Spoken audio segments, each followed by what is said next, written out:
Quarterly results को हमेशा ध्यान में क्यों रखना चाहिए जब भी आप इन्वेस्टमेंट कर रहे हैं, कौन से ऐसे डेटा हैं जिनका एनालिसिस करना चाहिए और नतीजों का शेयरों पर असर किस तरीके से पड़ता है, इन तमाम विषयों पर हमने रिपोर्ट के जरिए बताया। और डिटेल में समझने के लिए हमारे साथ आज के खास मेहमान फिनेथिक वेल्थ सर्विसेज के सीईओ विवेक कुमार नेगी जी जुड़ चुके हैं। विवेक जी, बहुत बहुत स्वागत, आभार, अभिनंदन आपका आज के इस खास कार्यक्रम 80-90 पूरे 100 में। और हर बार जब भी आप जुड़ते हैं, शेयर बाजार से जुड़ी जो तमाम दुविधाएं रहती हैं उसको दूर करने में आप हमारी मदद करते हैं। बहुत बहुत स्वागत है सर आपका।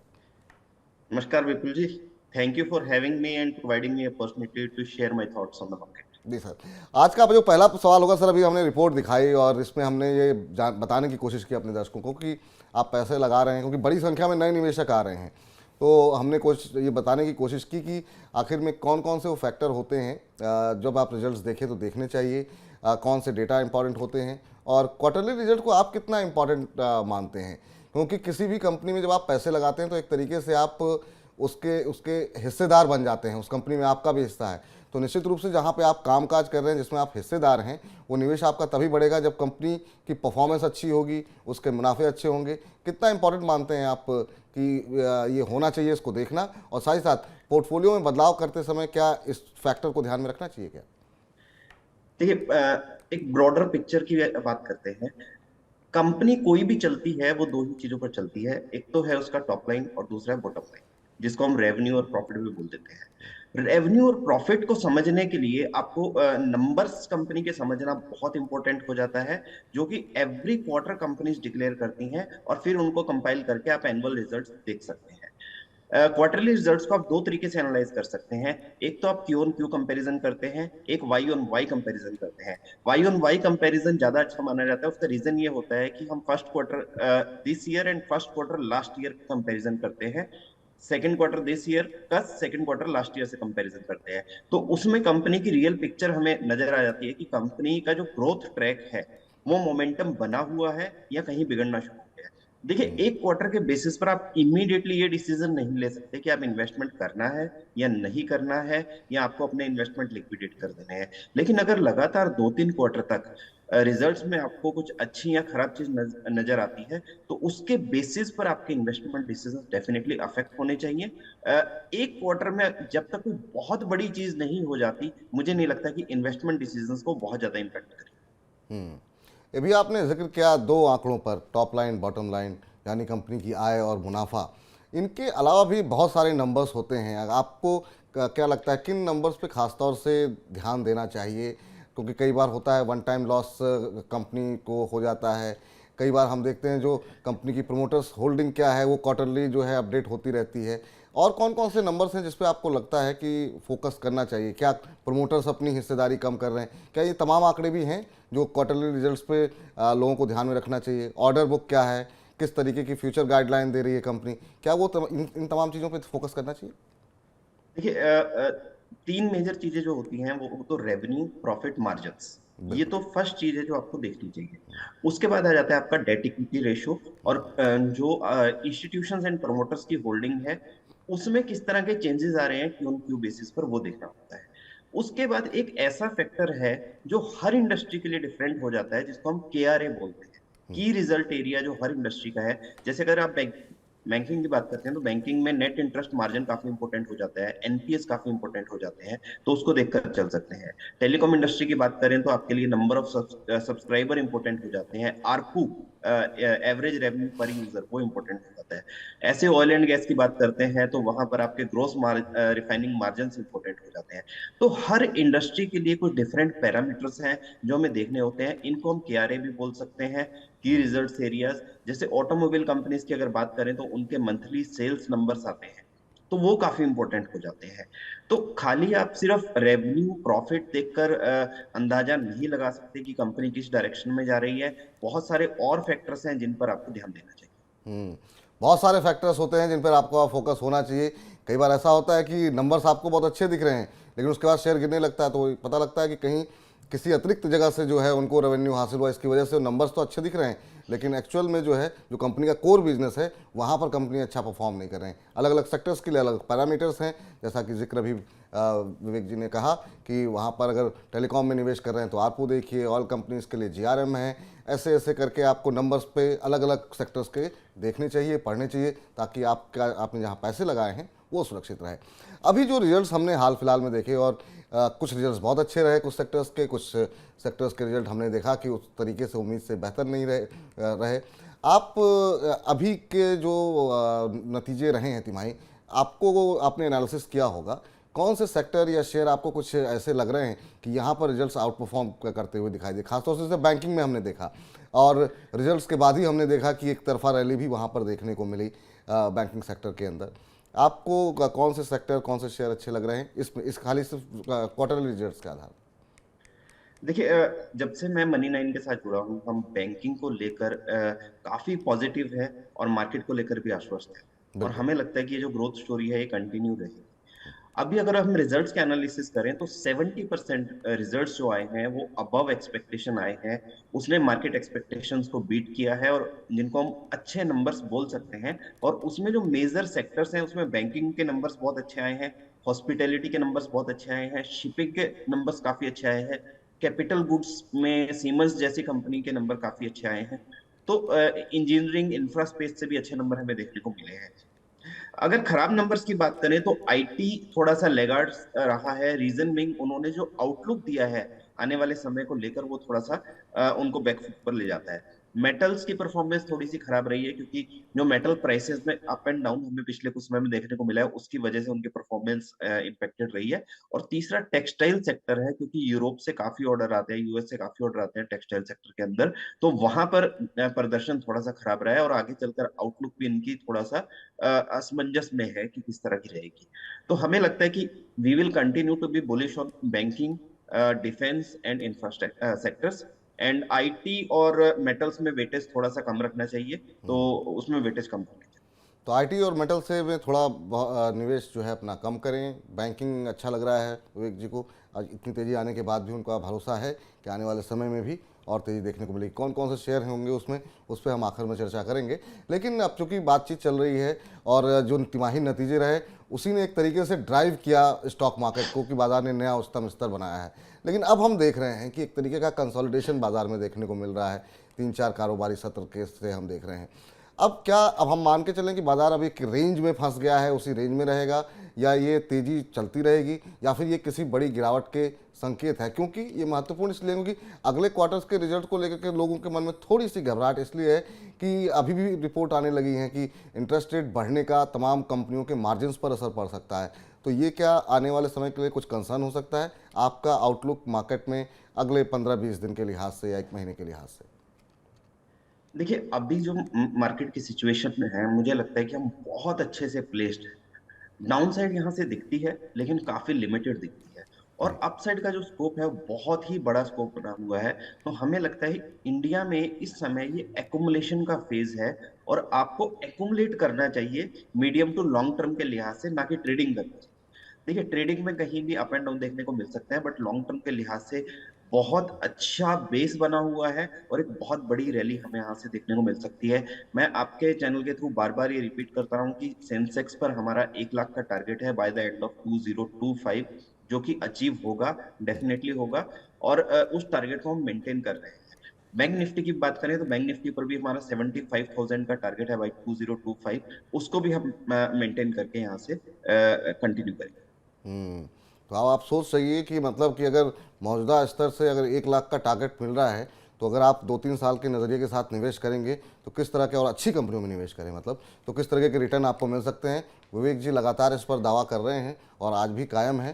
तो भारतीय अर्थव्यवस्था को लेकर के अभी भी बुलिश नज़रिया उनका काफ़ी हद तक देखने को मिल रहा है। लेकिन इन सब के बीच में बुधवार को हमने देखा कि आरबीआई ने, विवेक जी, एक बार फिर से ब्याज दरों में 35 बेसिस पॉइंट की बढ़ोतरी की है, और उससे ज़्यादा नेगेटिव खबर एक ये रही कि 7% से घटा करके 6.8% जीडीपी अनुमान रख कर दिया गया है। इसको किस तरीके से आप पढ़ रहे हैं, और ख़ासतौर से वो सेक्टर्स जो ब्याज दरों से प्रभावित होते हैं, ऑटो, रियल्टी, बैंकिंग, ये जो सेक्टर्स हैं उनका ये बढ़ती ब्याज दरों पर का क्या कुछ असर आने वाले समय में आप देख रहे हैं? और हम कुछ दिन पहले भी हमने देखा कि वर्ल्ड बैंक ने भारत की जीडीपी अनुमान को बढ़ा के 6.8 किया था। मतलब ये कहीं ना कहीं 6.89 के आसपास ज़्यादातर एजेंसीज जो हैं ये मान के चल रही हैं कि इसके बीच में ग्रोथ रहनी चाहिए। इसका असर कैसे देख रहे हैं आप मार्केट के ऊपर, और वो सेक्टर जो कि इंटरेस्ट रेट से प्रभावित होते हैं उस पर आपकी राय? सर देखिए, हम एक्सपेक्ट कर कर चल रहे थे कि 50 बेसिस पॉइंट का हाइक होगा और इसके बाद थोड़ा सा पॉज हो जाएगा। तो हाइक जो हुआ है वो 35 बेसिस पॉइंट का हुआ है। तो वो तो हमारी एक्सपेक्टेशन से कम हुआ है, डेफिनेटली एक पॉजिटिव चीज है मार्केट के लिए। ठीक। लेकिन जो इस बार आरबीआई गवर्नर ने कमेंट्री दी है उसको लेकर कुछ चिंता का विषय बनता है। रीजन बिंग, एक तो जीडीपी की दरें, जो जीडीपी की विकास दर का आगे का लक्ष्य है उसको थोड़ा सा कम किया गया है और इन्फ्लेशन को लेकर थोड़ा सा कंसर्न दिखाई दिए हैं आरबीआई गवर्नर। तीसरी चीज अगर हम देखते हैं तो रशिया से इस समय हम क्रूड ऑयल इंपोर्ट कर रहे हैं और वो काफी लो प्राइसेस पर कर रहे हैं, लेकिन पेट्रोल डीजल की कीमतों में कोई भी कटौती देखने को हमें अभी तक नहीं मिली है। तो उसके चलते भी इन्फ्लेशन ऊपर की तरफ बनी हुई है। तो देखिए, पिक्चर जो ओवरऑल है वो कंसोलिडेशन वाली है। एक दो हाइक यहाँ से और देखने को मिल सकते हैं जो आरबीआई गवर्नर की कमेंट्री जिस तरीके की देखने को मिली है। बट यहाँ से कोई बहुत बड़ा डाउनसाइड मार्केट में है या साइकिल चेंज होने वाली है, उस तरह का हमें नजर नहीं आता है। हम ये मानते हैं कि 5 से 10% का करेक्शन किसी वजह से मार्केट में हो जाता है तो एक हेल्दी करेक्शन होगा और आने वाले समय में मार्केट को यहाँ से भी काफी ऊपर के लेवल देखने को मिलेगा। तो 5-10% करेक्शन हो अगर मान लीजिए कि किन्हीं वजहों से, क्योंकि बहुत सारी खबरें तो अंतर्राष्ट्रीय स्तर से आ रही हैं, तो स्ट्रेटजी क्या होनी चाहिए? कितने परसेंट गिरे तो बाजार में एंट्री करनी चाहिए? अभी एंट्री करनी चाहिए कि नहीं करनी चाहिए? कैसे आप देख रहे हैं? सर देखिए, मैं ये मानता हूँ कि स्टॉक स्पेसिफिक आपको अपॉर्चुनिटीज मार्केट के अंदर हमेशा रहती है। तो अगर आज आपको निवेश करना है तो 50% अपना टोटल कैपिटल का आप निवेश कर सकते हैं, क्योंकि आउटलुक पॉजिटिव है, ग्रोथ मोमेंटम पॉजिटिव है, रिजल्ट्स काफी अच्छे आए हैं कंपनीज के, एफआईआईज का, डीआईएस का फ्लो पॉजिटिव बना हुआ है। एक छोटा सा मैं एग्जांपल शेयर करना चाहूंगा यहाँ पर। अगर आप 2013-14 में देखें तो हमारा जो म्यूचुअल फंड इंडस्ट्री का साइज होता था वो अराउंड 5 लाख करोड़ के आसपास होता था। जी। और आज अगर हमारे टॉप म्यूचुअल फंड कंपनीज को देख लेते हैं, एचडीएफसी, एमसी या आईसीआईसीआई की बात करें, तो उनका एक एक कंपनी के असेट अंडर मैनेजमेंट जो है वो 5 लाख करोड़ के आसपास है। तो टोटल जो साइज है वो हमारा 40 लाख करोड़ के आसपास हो चुका है, which is a big sign कि रिटेल पार्टिसिपेशन काफी बढ़ गया है और ये कंटिन्यू रहने वाला है आने वाले 10 सालों में। तो हमें लग रहा है जो ये 40 लाख करोड़ का फिगर है ये हो सकता है कि आपका 1 ट्रिलियन तक भी पहुंच जाए। तो इसमें कोई दो राय नहीं है कि हमारे जो डोमेस्टिक फ्लोज हैं वो पॉजिटिव बने रहेंगे, लिक्विडिटी की सिचुएशन काफी अच्छी बनी रहेगी। तो उसके चलते हमें लगता है कि मार्केट में यहाँ से भी काफी बड़ी तेजी देखने को मिल सकती है। तो कुछ अगर चिंताएं आती भी हैं तो बाजार में, लेकिन मानना यह है एक जगह तेजी बनी रहेगी, क्योंकि एक बड़ा सपोर्ट जो है वो डीआईएस की तरफ से लगातार देखने को मिला। हमने देखा कि पूरे साल भर एफआईज रूठे रहे, नाराज रहे, लेकिन उसके बाद भी बाजार को संभाला हमारे घरेलू निवेशकों ने। तो अगर बाजार में कुछ अगर निगेटिव ट्रिगर आते हैं कुछ एक ब्याज दरों की वजह से या किसी खबर की वजह से, तो हो सकता है घरेलू निवेशक संभाल लें, इसलिए बड़ी गिरावट की संभावना नहीं देख रहे हैं विवेक जी। अगला प्रश्न जो है आपसे जानना चाहेंगे, आईटी को लेके बहुत सारे कंसर्न हो रहे हैं। पूरी मार्केट की रैली को अंडर परफॉर्म किया, थोड़ी रिकवरी नवंबर में देखने को मिली और उसके बाद से फिर हम देख रहे हैं कि एक बार फिर से कंसर्न देखने को मिल रहा है। अभी क्या करना चाहिए? अगर क्या फ्रेश इन्वेस्टमेंट करनी चाहिए, आईटी से दूर रहना चाहिए? आईटी में कोई पसंदीदा शेयर आपको अच्छा लग रहा हो कि नहीं, चुनिंदा शेयरों में निवेश कर सकते हैं? क्योंकि चिंताएं तो हैं, अमेरिका में मंदी को लेकर के है, बाकी जगहों पर जो है जिस तरीके से अब नौकरियां जा रही हैं, तो ये तो दिखा रहा है कि कहीं ना कहीं प्रेशर तो है आईटी कंपनियों पर। देखिए सर, हम जिस वर्ल्ड में हैं यहाँ पर आईटी के बिना सर्वाइवल तो हो ही नहीं सकता। ये तो आप मान के चलिए। आज हम ये प्रोग्राम भी कर रहे हैं तो ये टेक्नोलॉजी के बेसिस पर ही कर रहे हैं। तो बिल्कुल। टेक्नोलॉजी के बिना सर्वाइव पॉसिबल नहीं है। यस, अभी जो साइकिल चल रही है वो थोड़ा सा डाउनफॉल की तरफ है और उसका जो मेजर रीजन है वो ग्लोबल रिसेशन है, वो हमारी डोमेस्टिक इकोनॉमी नहीं।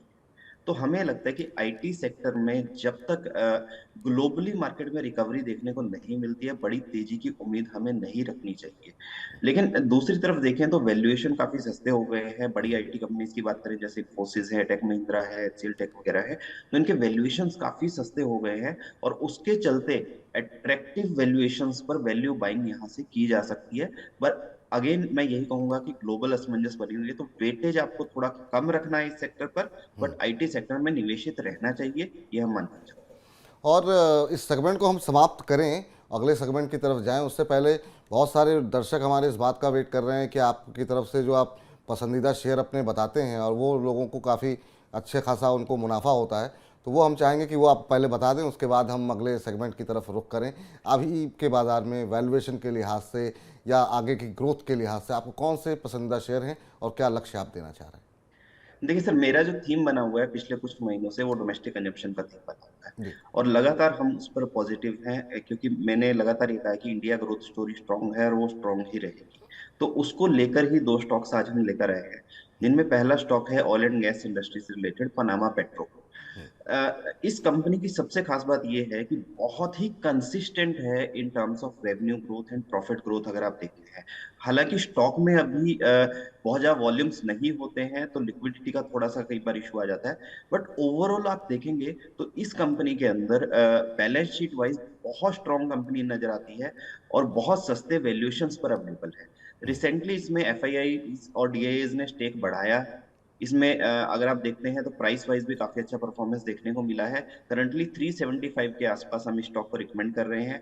अगर आप 6 महीने से 9 महीने का नजरिया भी बनाते हैं तो 440 से 450 रुपए तक के टारगेट आपको देखने को मिल सकते हैं। दूसरा स्टॉक जो हम लेकर आए हैं, वो जी। भारत की लीडिंग कंपनी है पाइप्स टैप्स और जो आपके घर में प्लम्बिंग से रिलेटेड फिटिंग्स होती हैं, उसमें भारत की लीडिंग कंपनी उसको माना जाता है। प्लास्टिक स्पेस के अंदर काफी बड़ा नाम है उस कंपनी का। कंपनी है सुप्रीम इंडस्ट्रीज। इसकी भी बैलेंस शीट बहुत स्ट्रांग है।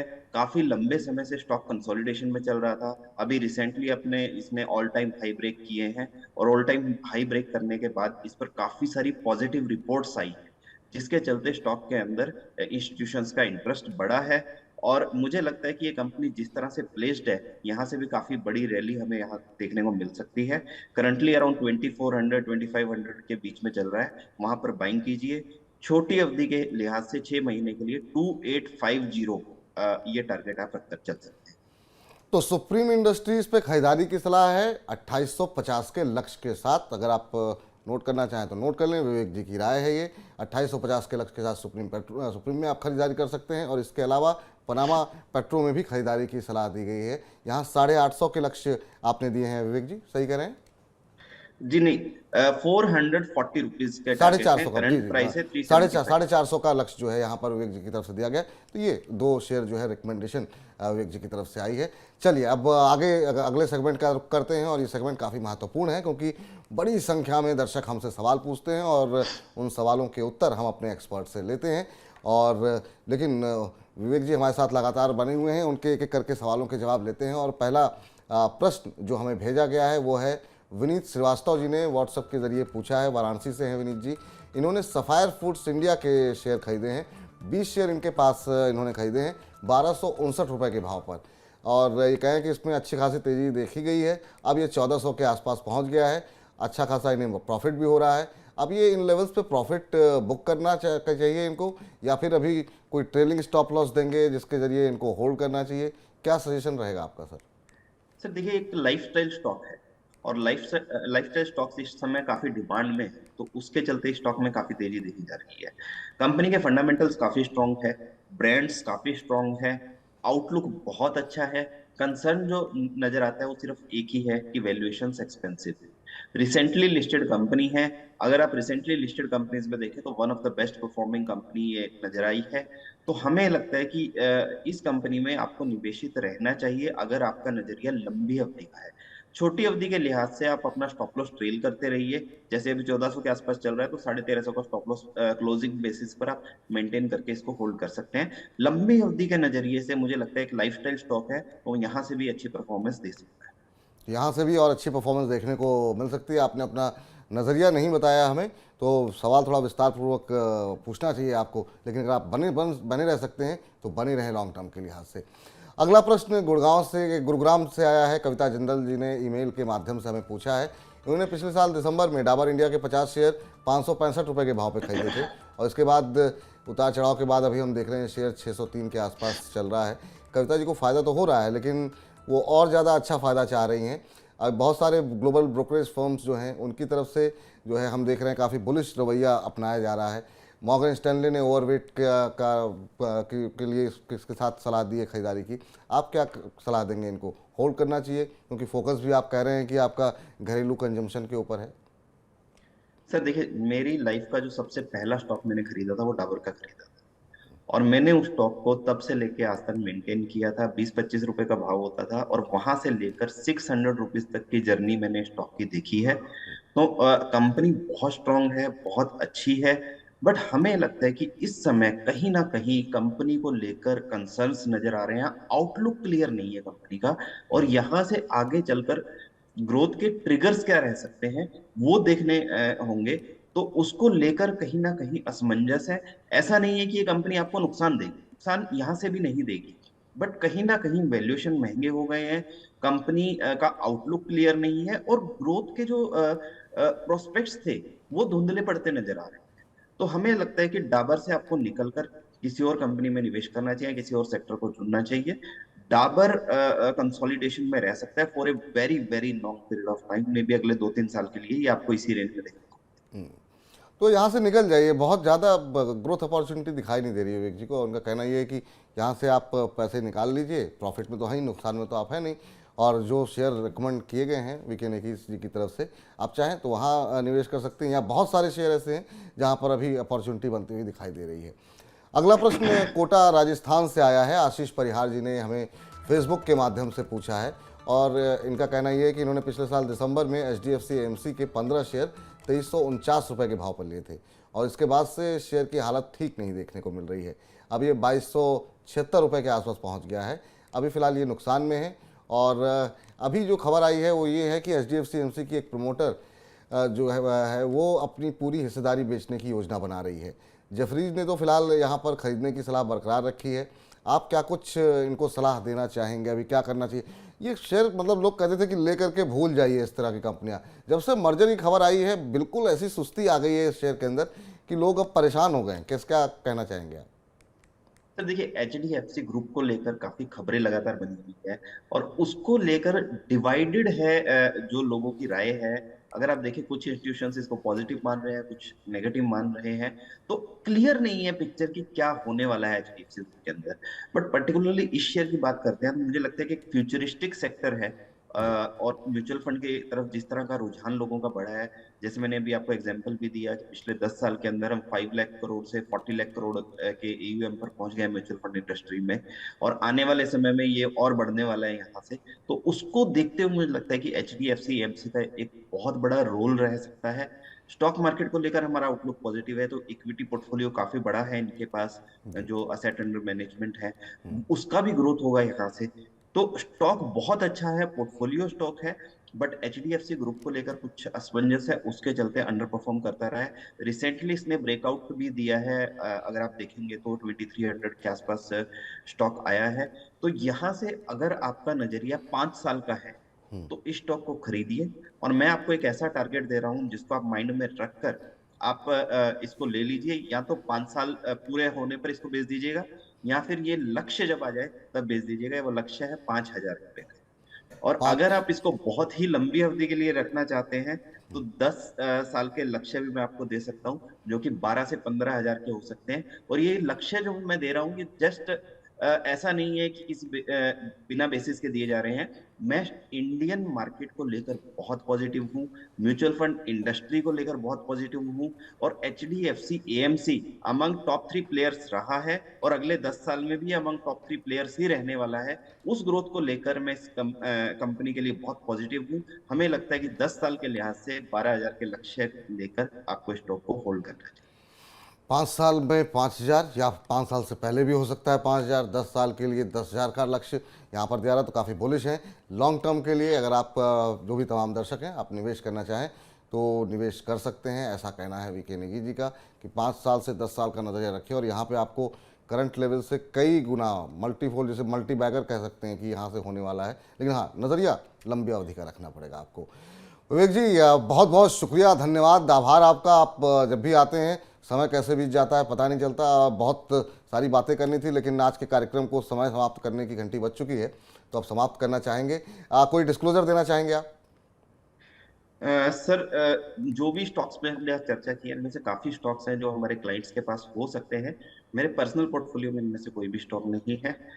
और मैं एक ही चीज कहूंगा कि इंडिया ग्रोथ स्टोरी पर पॉजिटिव है, पॉजिटिव रहिए। कोई करेक्शन आता है उसको बाइंग अपॉर्चुनिटी मानिए, और अगले 10 साल के लिए इंडियन मार्केट में पैसा लगाइए। ये डिकेड डिकेड ऑफ ग्रोथ हो सकता है, मुझे लगता है। तो इसी के साथ क्लोज करना चाहिए। चलिए, तो ये दशक भारत का दशक हो और हम सब कंट्रीब्यूट करें भारत की तरक्की में, और जो हमारे तमाम दर्शक हैं वो खूब सारे पैसे कमाएं और वो पैसे देश की प्रगति में लगाएं। बहुत बहुत शुक्रिया सर, बहुत बहुत धन्यवाद आज जुड़ने के लिए और विस्तार पूर्वक चर्चा करने के लिए शेयर बाजार पर।